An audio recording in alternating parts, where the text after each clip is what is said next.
ফুলশয্যার দিনেই ওমকে চর মেরে উচিত শিক্ষা দিল শ্রাবণ। সম্পূর্ণ জানতে ভিডিওটিতে একটি লাইক করে প্রথম থেকেই দেখতে থাকো। হ্যালো বন্ধুরা, টলিউড স্টুডিও পাড়া চ্যানেলে তোমাদেরকে স্বাগত। গল্পের শুরুতেই দেখা যায় ওম চলে এসেছে, আর ওম অনেক মেয়েদেরকে নিয়ে এসেছে ঘোষ বাড়িতে। যেটা দেখার পর শ্রাবণ বলে, ছি মিস্টার ঘোষ, আপনি যে এতটা নিচে নামতে পারেন সেটা আপনাকে না দেখলে জানতেই পারতাম না। শেষ পর্যন্ত আপনি এইভাবে মদ খেয়ে মেয়েদেরকে নিয়ে এসেছেন ঘোষ বাড়িতে। আপনি জানেন না এই বাড়ির কিছু নিয়ম কানুন আছে, আপনি সেই নিয়ম কানুন ভাঙতে পারেন না। ওম বলে, আমি কি পারি আর কি পারি না সেটা আমি তোমাকে বলবো না শ্রাবণ। আমি অনেক কিছুই পারি যেটা আমি আগে কখনো দেখাইনি, তাই বলে যে সারা জীবন দেখাবো না সেটাকে বলেছে। এরপরে দাদু এসে বলে, কি হচ্ছেটা কি এসব? আমাদের বাড়িতে তো কখনো আগে এ সমস্ত কিছু হয়নি, তাহলে এখন এসব কি হচ্ছে? আর এর মধ্যেই ওম বলে, যেটা হচ্ছে আজকে সেটার জন্য শুধুমাত্র দায়ী তুমি ওল্ড ম্যান। ইয়েস, শুধুমাত্র তুমি। তুমি পারতে না আমাকে বিনা শর্তে আমাকে ওই টাকাগুলো দিতে? তুমি কেন আমাকে শর্ত দিয়েছিলে যাতে আমি বিয়ে করে এই বাড়িতে একটা বউ নিয়ে আসি? এরপর সেই বউ চলে গেলে আমার দোষ, আমাকেই ফিরিয়ে আনতে হবে। সেই বউ কিছু করলে আমার দোষ, আমাকে সব কিছু ঠিক করতে হবে। কেন? কিসের জন্য? আজকে যেই অবস্থা তুমি আমার করেছো, সেই অবস্থা করে তোমার খুব ভালো লাগছে তাই না ওল্ড ম্যান? তুমি খুব খুশিতে আছো। দাদু তখন বলে, কি হচ্ছেটা কি ওম? তুমি কিন্তু এরকম ব্যবহার করতে পারো না। এর মধ্যেই ওম তখন বলে, পারি পারি, আমি অনেক কিছুই করতে পারি যেটা আগে কখনো দেখাইনি। দাদু বলে, এ সমস্ত করে কি লাভ হবে তোমার? তোমার কি কোনো লাভ হবে তুমি যে এই সমস্ত কিছু করছো? ওম তখন বলে, হবে, অনেক কিছুই হবে। আমি মানসিক শান্তি পাবো। তোমার বড় ছেলে মিস্টার সমরেশ ঘোষ আমাকে ঠকিয়েছে। যখন সব থেকে বিশ্বাস করেছিলাম, ভরসা করেছিলাম তোমায়, তখন তুমিও আমাকে ঠকালে। এটা যে আমি কখনো ভুলতে পারবো না ওল্ড ম্যান, কখনো না। তুমি সব কিছুই করতে পারতে, কিন্তু আজকে আমার জীবনটা এতটা কমপ্লিকেটেড করে দেওয়ার জন্য যদি কারোর দোষ থাকে তাহলে সেটা শুধুমাত্র ব্রজমোহন ঘোষের। এরপরে শ্রাবণ চলে এসে ঠাস করে এক চড় মেরে দেয় ওমকে। রোহিণী চুপ করে থাকতে পারে না, এগিয়ে এসে বলে, বাহ, আজকে হাজবেন্ডের গালে ঠাসিয়ে চড়ও মেরে দিলে? এটাই বুঝি আজকালকার মেয়েদের সব থেকে বড় দায়িত্ব? আর তখনই শ্রাবণ বলে, শোনো, স্বামীকে পথে আনার জন্য অনেক কিছুই করতে হয়। ওকে যেমন ভালোবেসেছি, আবার ওকে সঠিক পথে ফেরানোর জন্য চেষ্টাও করছি। তাতে দু একটা চড় খেতে হলে খাবে, কি করা যাবে? আর ভদ্রভাবে যখন বললাম তখন তো কোনো কাজ হলো না, তাই না রোহিণী? এরপর দাদু প্রচণ্ড রেগে যায় আর বলে, বাসু, এক্ষুনি এসো আমার সাথে, বলেই নিয়ে চলে যায় ভেতরে। আর অন্যদিকে ওম তখন বলে, গার্লস চলো, ফলো মি, বলেই ওপরে নিয়ে যাচ্ছে আস্তে আস্তে। আর এর মধ্যেই শ্রাবণ বুঝতে পারে মিস্টার ঘোষ যেটা করছে সেটা পুরোপুরি অন্যায়। এই অন্যায় ওনাকে করতে দেওয়া যাবে না। ওম তখন বলে, শ্রাবণ, তুমি আমাকে অনেক কষ্ট দিয়েছো, অনেক জ্বালিয়েছো, আজ আমি আর তোমাকে কোনোভাবেই ছাড়বো না। বলেছিলাম না, বিয়ের পরের প্রত্যেকটা দিন তোমাকে এমন জ্বালাবো আমি যে তুমি এই বাড়ি থেকে আর আমার লাইফ থেকে দু জায়গা থেকেই চলে যাবে। এর মধ্যে গার্লসরা বলে, সত্যি ওম, তুমি যে বিয়ে করেছো সেটা তো আমাকে জানাওনি। ওম বলে, তাতে কি হয়েছে? বিয়ে করেছি তো কি হয়েছে, তাতে তো কিছু যায় আসে না। সব থেকে বড় কথা, আমরা তো দুজন দুজনকে ভালোবাসি, ব্যাস তাহলেই হয়ে গেল। আজকে রাতটা আমি শুধু তোমাদের। এরপর গার্লসরা মিলে সবাই মিলে এনজয় করতে থাকে।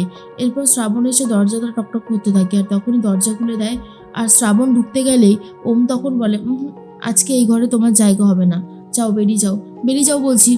বলেই বাইরে বার করে দিয়ে দরজাটা আটকে দিয়ে ভাবে, সেদিন তুমি আমাকে বারবার দরজা ধাক্কা দিয়ে বার করে দিচ্ছিলে, আর আজকে দেখো তোমাকে আমি কীরকমভাবে বার করেছি। ভালোই হয়েছে, প্রত্যেকটা প্রতিশোধ এইভাবে নেওয়া যাচ্ছে। এর মধ্যেই ওম বুঝে উঠতে পারে না যে কি করে আরও বেশি করে শ্রাবণকে জ্বালানো যাবে। শ্রাবণ ভালোভাবে ঠান্ডা মাথায় ভাবছে কি করে ওমকে জব্দ করা যায়।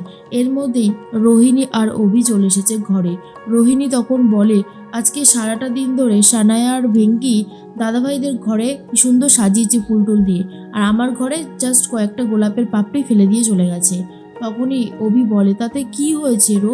সব থেকে বড় কথা হলো যে ফুলসজ্জা দুটো মানুষের মনের মধ্যে থেকে হয়, এইরকম ফুল টুল দিয়ে আর কি বা লাভ, তাই না? আজ রাতে চলো কিছু ইন্টারেস্টিং করা যাক। আর এই কথাটা শুনে রোহিণী ভাবে, মানে কি বলতে চাইছো তুমি? এরপর অভি দুটো কালো কাপড় নিয়ে আসে।